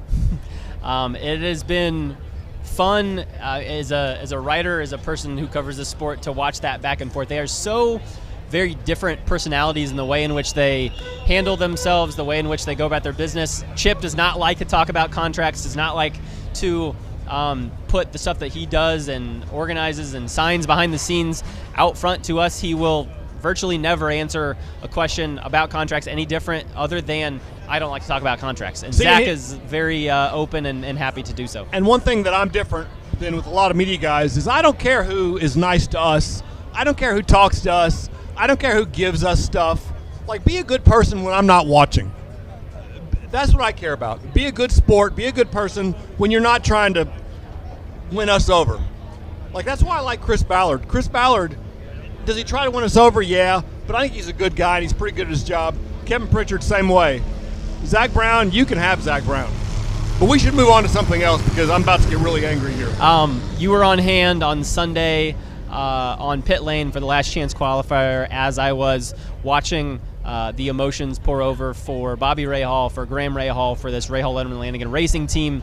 We're now a week after that. We've known what's happened. Graham is back in this race, replacing Stephen Wilson. You had a front row seat and got a chance to talk to them on the emotions of that experience. How do you feel like they're feeling and moving on from that 1 week later? I think it's terrible that there was a car open for Graham. I mean, nobody wants Stephen Wilson to be hurt. But if you can possibly remove that part of it out, it's great that Graham Rahal is racing in the race. You know, that's good for the 500. It's good for Graham. It's good for the family. It's good for the sport overall. The fact that he's switching engines, you know, it kind of shows how popular Graham Rahal is that Honda was willing to take a Chevy driver, and Chevy was willing to let a driver go to Honda. Other way. Or vice versa. Yeah. Or vice versa. But ask me in a couple days how to spell Zach. I'll have that one right. Yeah, it took some mountains to be moved to let this happen. I mean, Graham, first of all, had to feel like it. You know, he was comfortable leaving a situation where, yes, he was in the car, but I think he felt like he had an opportunity not in the car to help this team move forward come Sunday in the race. You know, he leaves that role behind. He, as you mentioned, he's never driven a Chevy engine before in his life. He's been a lifelong Honda guy in this series, and he goes to drive a Chevy. He's joining a team he's never driven for before. He's got a steering wheel that's not natural to him. They just poured his seat this week. He's got a teammate that he knows well, but is still working a teammate relationship out with in Ryan Hunter-Reay. He's got a new guy on his radio, on his spotters. It's just a very new experience for Graham. I hope the best for him. Starting 33rd is maybe not where you want to be, but he's someone that has proven that he can move his way up in this race, and I just have this feeling that, you know, even if it's not for the win, that we're going to be talking about a pretty incredible Graham Rahal performance when it comes to the end of this race. We might be. It sounds like from what I have been reading, even Graham's quotes in your stories, that even the steering wheel, the buttons are in the wrong spots and all that. And it sounds difficult. So I would say normally Graham Rahal 33rd, he'll finish top 10. That's kind of what he does here. But 33rd in that car, I don't know. On the other hand, I went from a Chevy Cruze for 12 years to a Honda Civic a few months ago, and I've not gotten in a crash yet, so suck it up, Graham. It's not that hard. I think that the really other interesting part of that is Graham talked to us right around the start of practice a couple weeks ago about how he's thinking about maybe leaving, or at least is leaving open the possibility of leaving this team. He's at the end of his contract, at the end of the 2023 season, and he said that he'd consider going to another team that was competitive if he didn't feel like this Rahal Letterman Lanigan Racing team could give him a car that could compete week to week. If he has a great day in this car, I feel like that could continue to propel that option forward, especially if we see a rough day from this Rahal team and if they struggle to get things going the rest of this year. I feel like that bug in Graham's mind might just continue to grow and make him think about leaving, which would be such a big deal because he's been the foundation of this team for a decade now. He has been, but he's got the worst car on what is now the worst major team in the sport. And these things go in cycles, so it could change in a year or two.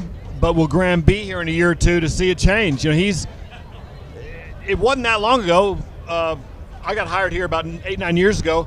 He and Marco Andretti were the future of the sport, and wouldn't it be great if one of those guys wins? Wouldn't it be great when one of those guys wins? And now Marco's pretty much out. He races here, and Graham is, as I say, he's got the worst car and the worst team. So things change fast, and at his age, if he takes himself seriously as a contender to win, he's going to look hard at leaving his dad, which is kind of shocking, and yet it's how it ought to go. Those two guys, along with Ed Carpenter and Joseph Newgarden, I believe, are the four that have a chance this Sunday, this race day, to win, to get their first Indy 500 win later in their career than anyone ever has. It's the record, I think, is winning in your 12th try. It was Sam Hunt, I want to say, back in 1952. We haven't seen. Typically, we see, even if it's not a first, not a second 500. Typically, you guys that win this race win it within their first 10 shots or so.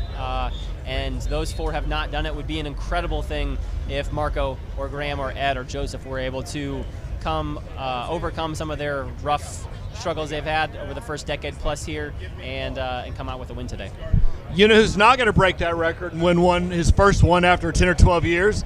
My guy, Santino Ferrucci, because we're going all the way to the top, baby, today. An exciting thing for this AJ Foyt Racing team with our set right next to them. I know they've been really buoyed by the way those two cars have qualified. Benjamin Peterson starting 11th, Santino 4th, something we haven't seen out of this AJ Foyt Racing team for quite some time. I think it's been a couple decades since they started this high. It's been also a couple decades since they've finished that high in this race, and we'll see if they can do that today. Greg, thanks so much for joining us here on Pit Pass Live, and we will wrap the show up here with Matt Gillenesque in just a couple moments. And Indy Humane or Hamilton County Humane?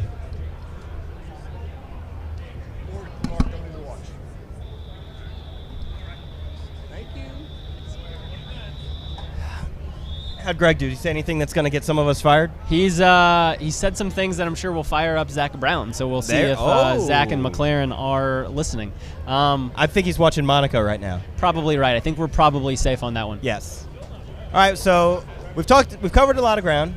I want to cover the ground. If people have been watching, all the people walk behind us, the crowds this May have been pretty dang good. Mm-hmm. Would you say some of the best you've seen in the last 10 years? I mean, 100%. I'll go through some of the stats that are in my head that IMS has told us.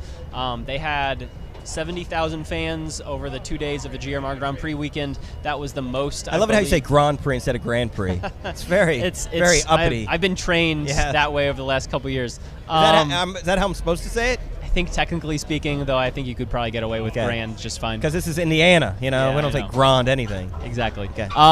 70,000 fans over that 2-day race weekend, the most they'd had since 2016. We had, I believe, 85,000 fans over Wednesday through Friday for the 3 days of practice.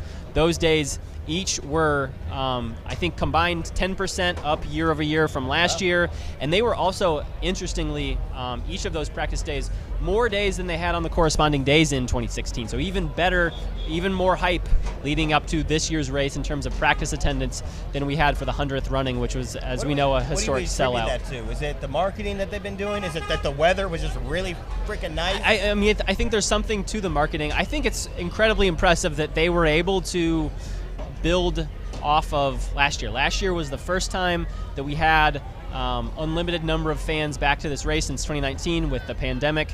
And so I think when you look at the 100th, they had a sellout, they had a reported 350,000 fans for race day, and then going into 2017 that you're not going to bring that many folks back. They had a goal, I think, of just when you look at the growth that they had from 2015 to 2016, goal in IMS' ticket office was to hold 50% of that growth to go from 16 to 17. So they knew they were going to drop off, but they wanted to keep that. I think they hit that mark. They had been growing very slowly from 17 to 18, from 18 to 19, but not nearly at this level that we had last year. And when you have, I think, a historic event like 2022, and the fact you're able to build off that into a race this year that, yes, it's exciting. It's the Indy 500. It's the greatest spectacle in racing. But better get that right, or else Cool J's going to steal it. I know. But there's nothing overly historic about this year's race. It's not an anniversary. Yes, Elio's going for 5, but he was going for 5 last year. We don't have a big rookie like we did last year in Jimmy Johnson or Romain Grosjean. So the fact that IMS and their ticket department and their marketing department has been able to build, I think, is something that we should not ignore. We had 75,000 fans here on Carb Day on Friday. That was all for Bryan Adams, though. Come on, let's not get it twisted there. But we've also had some much bigger concert names, I think. No, I was joking about Bryan Adams. Yes. I mean, come on. But I mean, so the 60-year-old Canadian.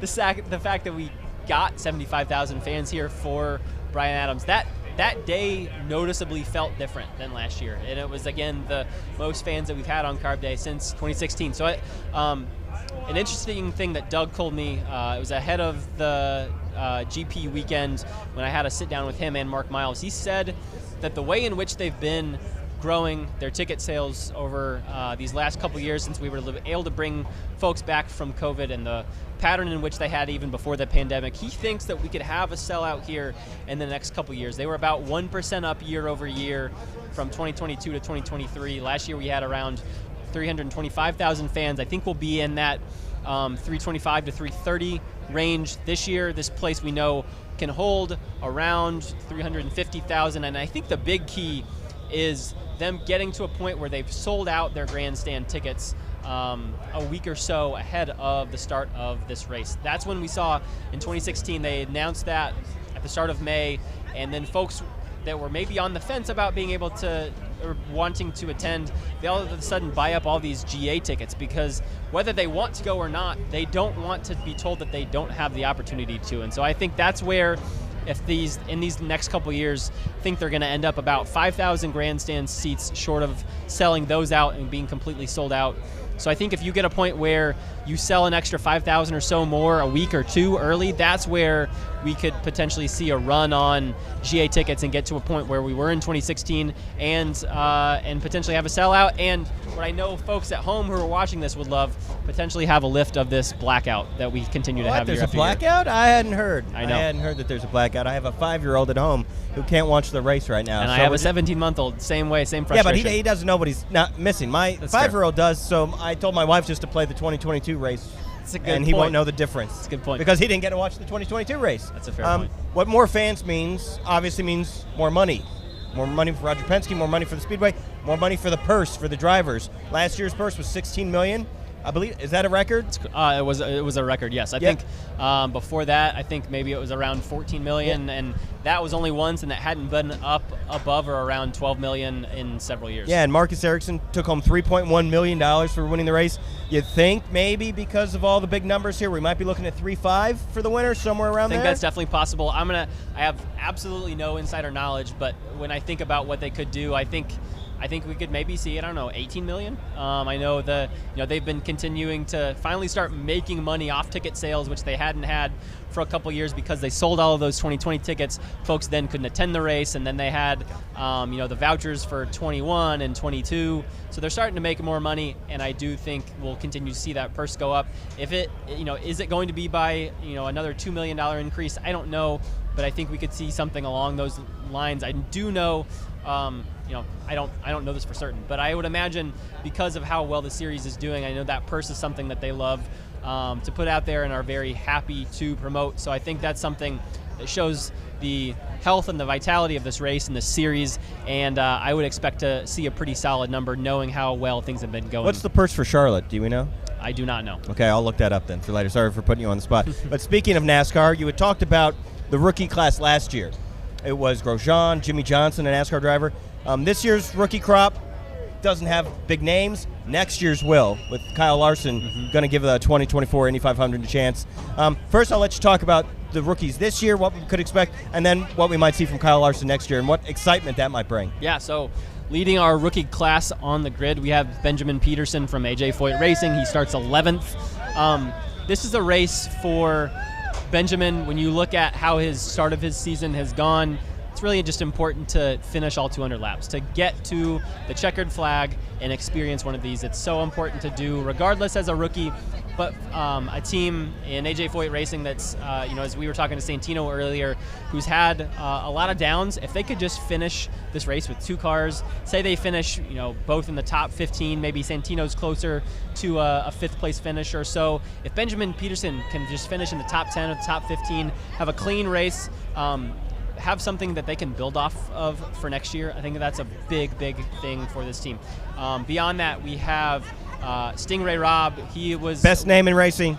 Absolutely. He starts around that last row on the grid. He was one of those guys that was battling for one of the final 3 spots on the grid in that last chance qualifier last week. Again, someone on Dale Coyne Racing who I think had grown to expect a little bit more out of last year. They weren't really in the conversation too much with Takuma Sato and with David Malukas. Again, another rookie that if they can just finish this race and put some building blocks down for the future would be really big. We have the Argentine Agustin Canapino with Juncos Hollinger Racing, a guy that does not have nearly the experience on ovals that his teammate Callum Ilott has, but has a car and has a team that I feel like has kind of had the upper hand of his teammate so far this year. Again, a guy that finished in the top 15 at Texas, looked really strong, collected, patient. If he can have another performance like that, if his team can get him through some solid pit stops, a guy that could be very happy coming away with a top 10, top 15 finish today. And then our last rookie, R.C. Enerson from Able Motorsports, who is running their first IndyCar race ever today. They had not been on a track in an IndyCar capacity in any way until we started practice a couple weeks ago on Wednesday of practice week. They were able to put a program together for RC and able to put the car back together that he ran and tried to qualify in a couple years ago in 2021 with Top Gun Racing. That car ultimately bumped from the field. They stripped it down, have been able to refine it and ultimately qualify in the top 30 of this race. They were a car that I felt like from what we saw in the first couple practices and what we were hearing about this team and their confidence coming in, that I didn't expect them to be in that LCQ, and they weren't. I think they qualified solidly right around that 25th spot or so, and if they can just finish on the lead lap, not crash, have some decent pit stops, and finish in the top 20, that's a great day for them. And Kyle Larson for next year. Comes in. There will be a lot of buzz about can he win this race. We just see. Does he really think he can come in and win the race? I don't know that he expects that. I think he comes and believes that he can contend for this race. I don't think a guy like him with his profile, knowing what he'll have to battle doing the double next year with the Coca-Cola 600 in the evening and the Indy 500 in the afternoon, and what he'll have to do going back and forth between the NASCAR world and the IndyCar world for a couple weeks there, he wouldn't do this just to do it. He's a guy that wants to win this race, who grew up wanting to have a chance to, and so I think he'll be able to contend. I don't expect him necessarily to win, only because it's just so rare that rookies win this race, but he is maybe one of those guys that you consider a dark horse from a performance perspective.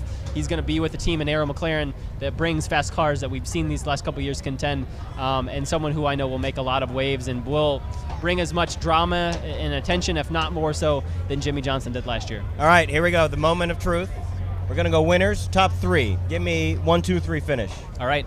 1, 2, 3 finish. I'm going to say Alex Palou first, okay. Auto Award second, and Scott Dixon, another frustratingly close finish, looking for his second win. He will end up third. All right. Well, he is Nathan Brown, Motorsports Insider for IndyStar. You can go to IndyStar.com/sports. We will have full coverage all day long. He's having it all month long. He will continue.